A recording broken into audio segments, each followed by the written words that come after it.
Sex is like a trap. It's one of the best feelings in the world. Don't let any religious person lie to you. It's great. I will never forget the day I came on my Facebook and I saw a porn ad right there. Any appetite that you yield to, that you succumb to, it doesn't go, it grows. God designed sex to have a permanent effect. When you think of people, for instance, who have come to a logical conclusion that they are in the wrong relationship, yet they are finding it difficult to break away, investigate the reason why it is difficult. It is because sex was involved.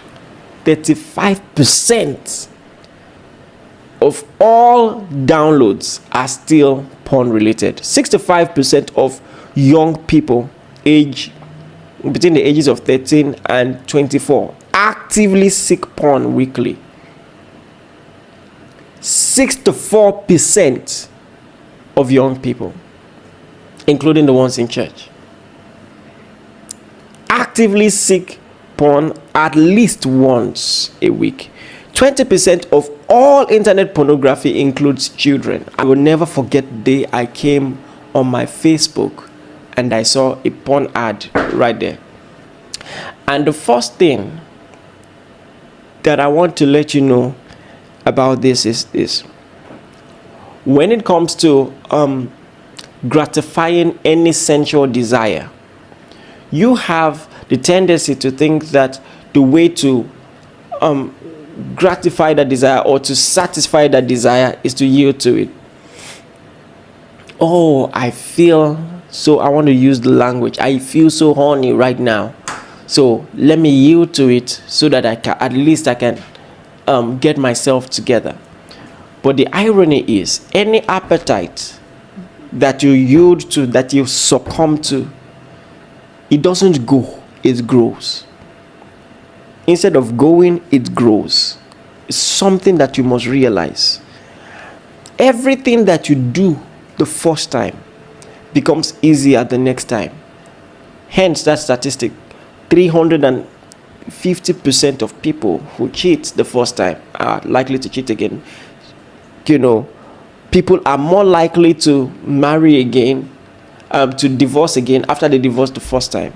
It's just a principle of life. So that's how habits work. And so it matters what you yield to. It matters what you yield to, what you surrender yourself to. The Bible says in Romans chapter 6. All right. Let's read that. Romans chapter 6, verse 16. Let me read from a simpler translation. NIV says, "Don't you know that when you offer yourselves to someone as obedient slaves, you are slaves of the one you obey, whether you are slaves to sin, which leads to death, or to obedience, which leads to righteousness." First and foremost, I want to emphasize the fact that anything you yield to makes a slave out of you. So we don't realize how much of a tendency we have towards addiction. You can pretty much be addicted to anything, to food, to sleep, to sex, And it says when you yield yourself, you become a slave to that thing. And this is so important. It's just how habits are formed. All right? It's just how habits are formed. So you must learn that about all your appetites. The fact that I feel it and the fact that it is strong does not mean I must gratify it. I know it's easier said than done. But at some point, and this is one logic that changed my mind.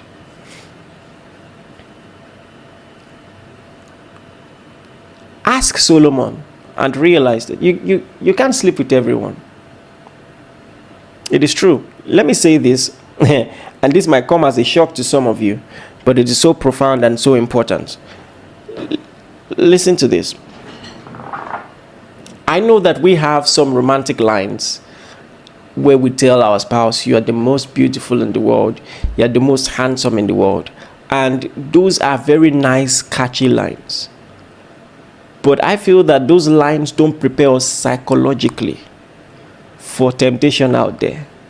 And I'm not saying you should stop telling that to your spouse, but it is more accurate and it is more helpful to say, in fact, there are nice songs that talk this way and say, there are many in the world, but I choose you. I think there's a song by Adekunle Gold that says, many people fine, but in my eyes, no one is as fine as you.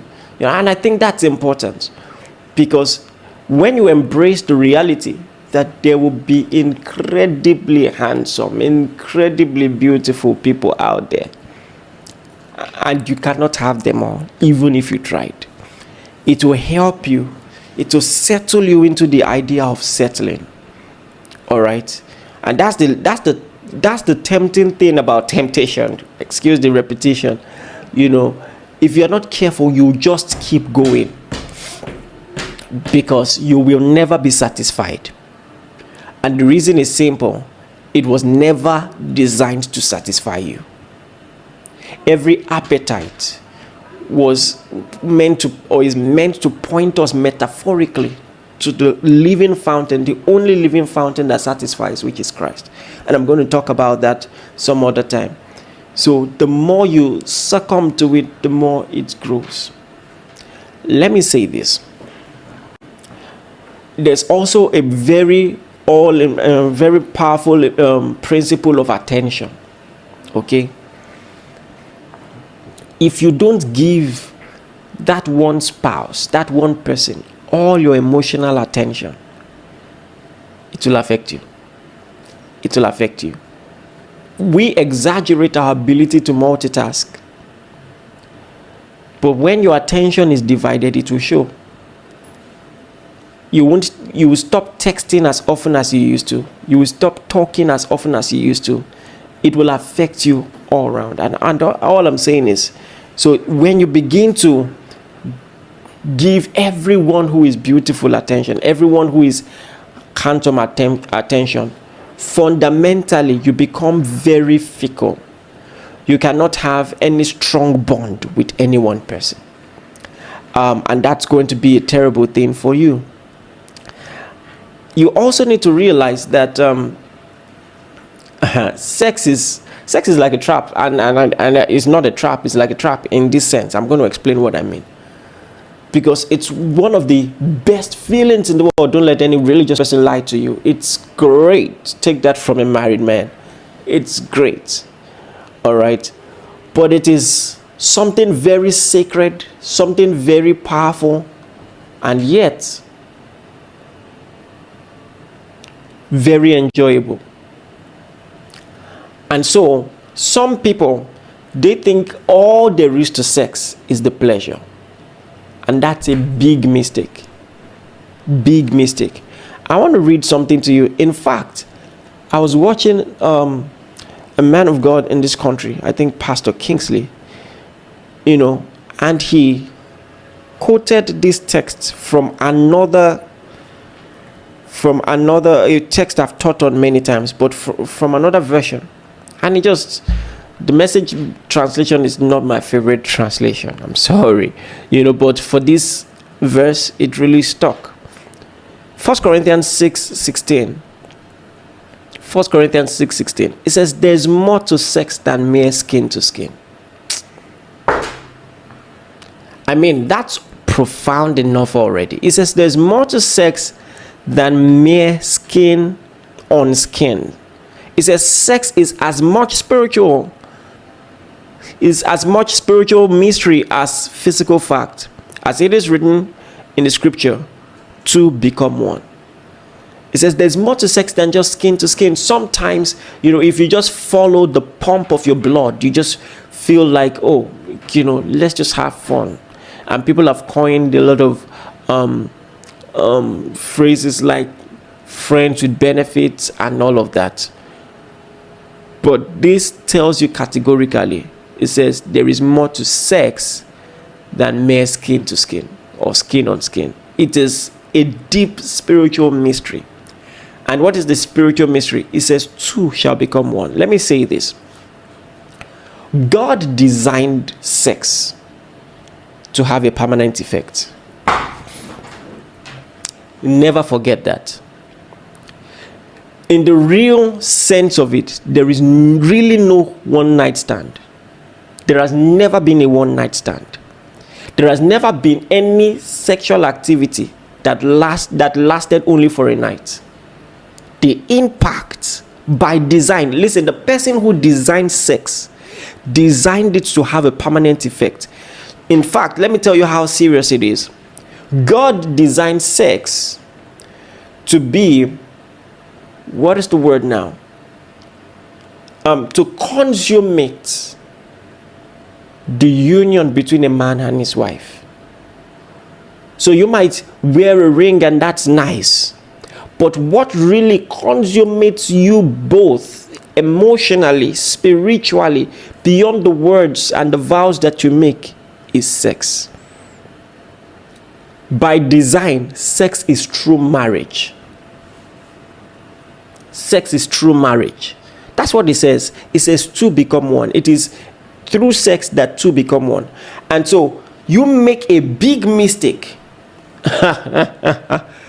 trying to have a temporary experience with something that is meant to have a permanent effect. Something designed to have a permanent effect. If you try to have a temporary experience with it, you're going to have real issues. Because by design, you are not smarter than God. The movies you watch are not smarter than God. The scientists behind sex designed it to be permanent in its effect. Never forget this. So it will linger longer than a night. It will linger longer than a week. It will linger longer than a month. Never forget this. And that's why, you can develop such an unwanted bond with some people. It's just hard to let go. It's just hard to let go. Now you're trying to move on, but it's hard.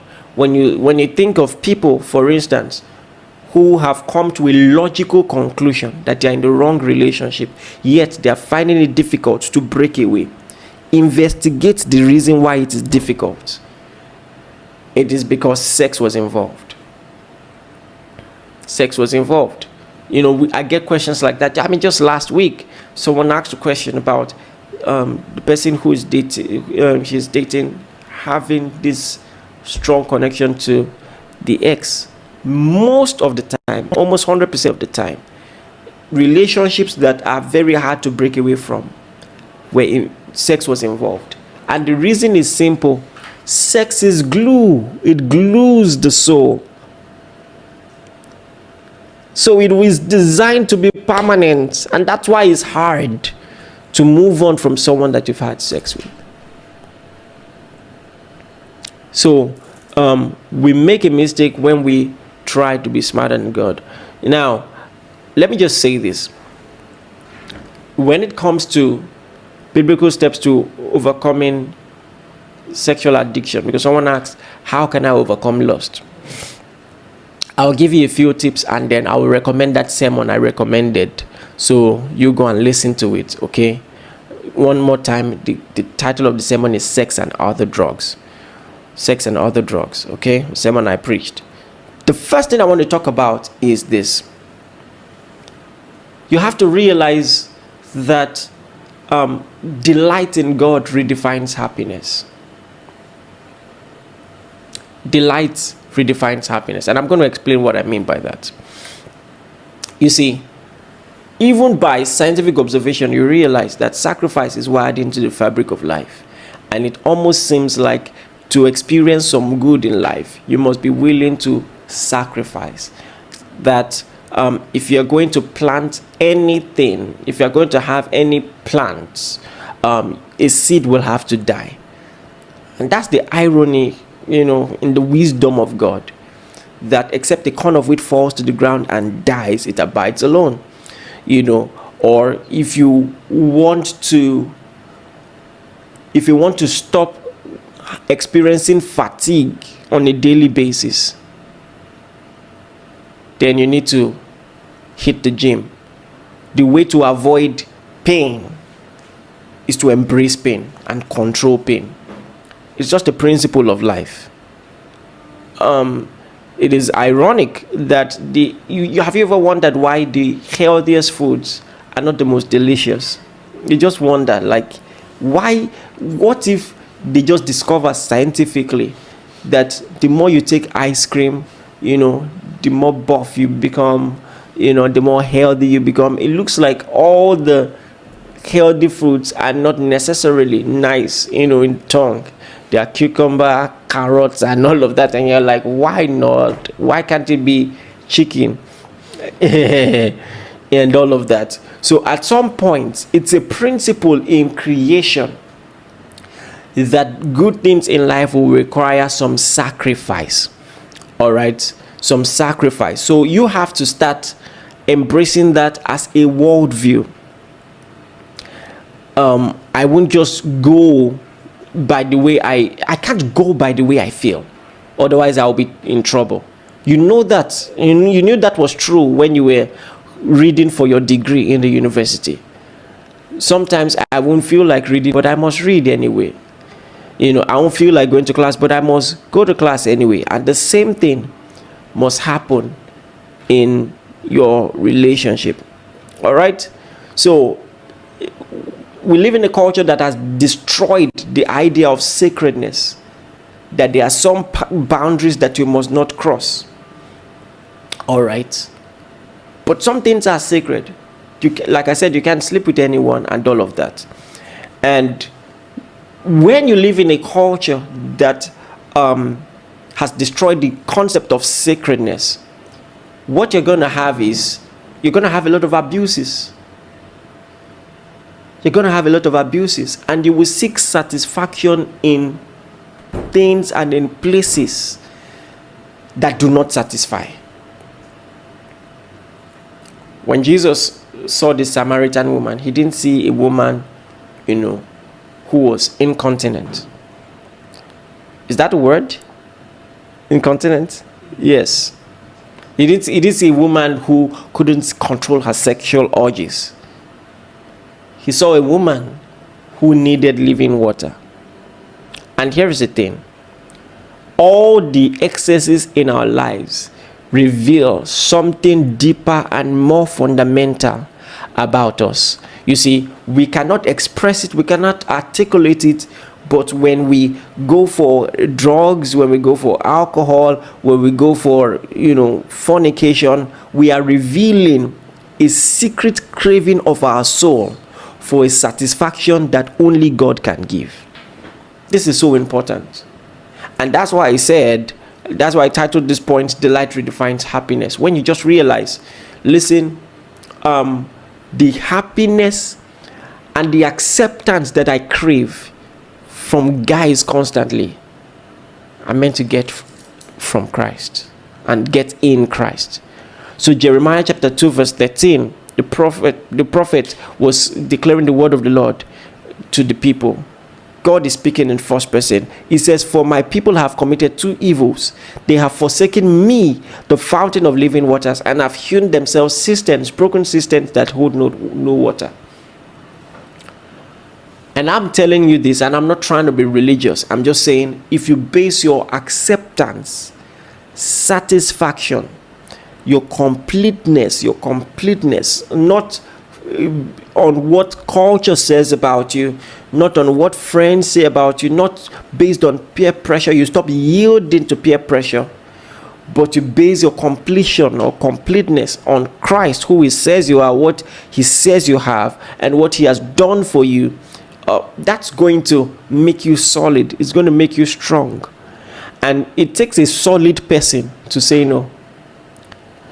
It takes a person with a healthy self-esteem and confidence to be able to say, you know what, everyone else is doing it, but I won't. I'm going to wait. And I feel like this is the most important thing. All right. The second thing I want to talk about is accountability. And listen, I know that accountability is so difficult to achieve because some people, they use your weakness against you. They use your weakness against you. And these are conversations we need to have in church, where we not only expect people to share their weakness, but we create an environment that can enable people to be free enough to open up to us and to let us know the side of the shoe that is hurting them. This is so important, and so, and you have a choice. You can go on complaining about the church not getting this right, or you can actually just look for the few people who are getting it right. Create a system of accountability. Let me tell you something. Secrecy is the strength of sin. We have, many of us, such an individualistic mindset. We go out and no one knows where we went, and no one dares to ask where we went. No questions asked. All right. And it takes a man, a mature person, male or female, to say, you know what, I'm going to make myself accountable. And I'm going to say, you know what, guys, sometimes you need to tell your friends categorically why you're accountable to them. Guys, you know what, I have these propensities, or lately I've been feeling this way. So whenever you see me around this person, just help a brother out, help a sister out. All right. They may joke about it, but let them know it's serious. All right.